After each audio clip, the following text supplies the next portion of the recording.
Welcome to the GCN News Show, the last from the 2013 Tour de France, but what a Tour de France it's been. Chris Froome wrapped up a dominating performance with a strong final week. He took his third stage win on the individual time trial ahead of a resurgent Alberto Contador. An incredibly tough trio of mountain stages rounded out the real racing at this year's Tour. Stage 18 saw the riders climb Alpe d'Huez not once but twice, including a summit finish. From where we were watching, the fans clearly enjoyed it.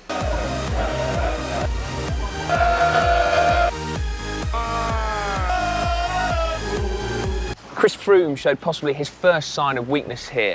He hit the wall in the final few kilometres on Alpe d'Huez, losing over a minute to Nairo Quintana of Movistar. He also had possibly the world's most expensive ever energy gel after he had to take it inside the no feeding zone, again in the final few kilometres. It cost his team 1,400 Swiss francs, roughly the equivalent to dollars, and Froome himself 20 seconds.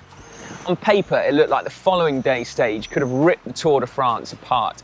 It looked similar, in fact, to the stage in last year's Vuelta a España where Alberto Contador turned the GC on its head.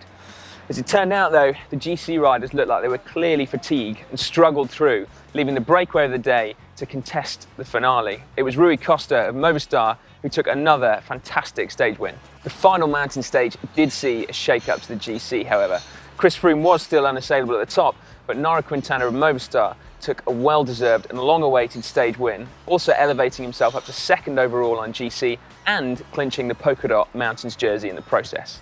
A dramatic sunset finale in Paris was the stage that the sprinters had suffered through the Alps for. We have a lot of difficult stages still ahead of us, but yeah, if we are finally in Paris and if we are finally in the sprint in Paris, then we will try everything to be again the best.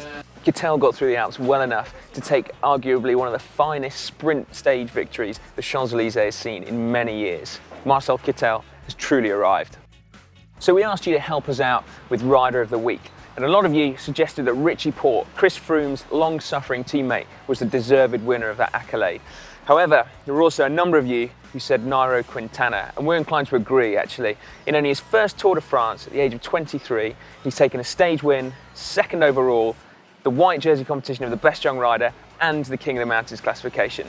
That is quite a debut. So who is the rider of the Tour then? There can only be one, surely. Chris Froome of Sky Pro Cycling. He showed that he was the strongest rider in the race and withstood immense pressure, both from other riders and also the journalists post-stage. It's been a truly polished performance all round, and I personally can't wait to see what he can do next year. We caught up with the technical editor of Velo News, Caley Fretz, last week to see what he thought were the best tech picks of this year's Tour de France. I think that'd be the Scott Addict. I think it has it's now the reigning champion of lightest frame in the Pro Peloton now. They have managed to build a bike that's frame and fork for under 1,000 grams. The international Thüringen Rundfahrt took place last week, one of the biggest races in the women's cycling calendar. Emma Hansen of Orica Green Edge put a season of near misses behind her with a dominating performance, including 2 stage wins and the overall. And such was the strength of her Orica Green Edge teammates that she was able to keep the leader's jersey from the very first stage to the very last. Back to the Tour de France now. We've seen the winners, now what about the losers? Let us know who you think had the worst Tour de France.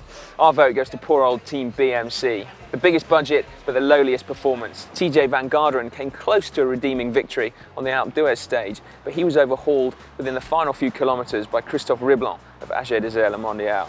BMC announced the departure of Director Sportif John Lelong just the morning after the Tour de France finished. Officially it was for personal reasons, but the timing suggests the kind of knee-jerk reaction that we often see in professional football. Time will tell, no doubt, but it'll be interesting to see how this one unfolds.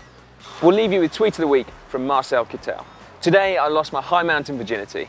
I feel totally fucked. Now if you can help us out by sharing the GCN videos and telling all your friends about us, it'll help us get bigger and better for next time. Right, thanks for watching. I'm off back to go for a much needed bike ride. The Tour de France. It's awarded to the rider who has the lowest aggregate time and is ultimately won by the rider who took the least amount of time to complete all the stages. It's important to remember that stage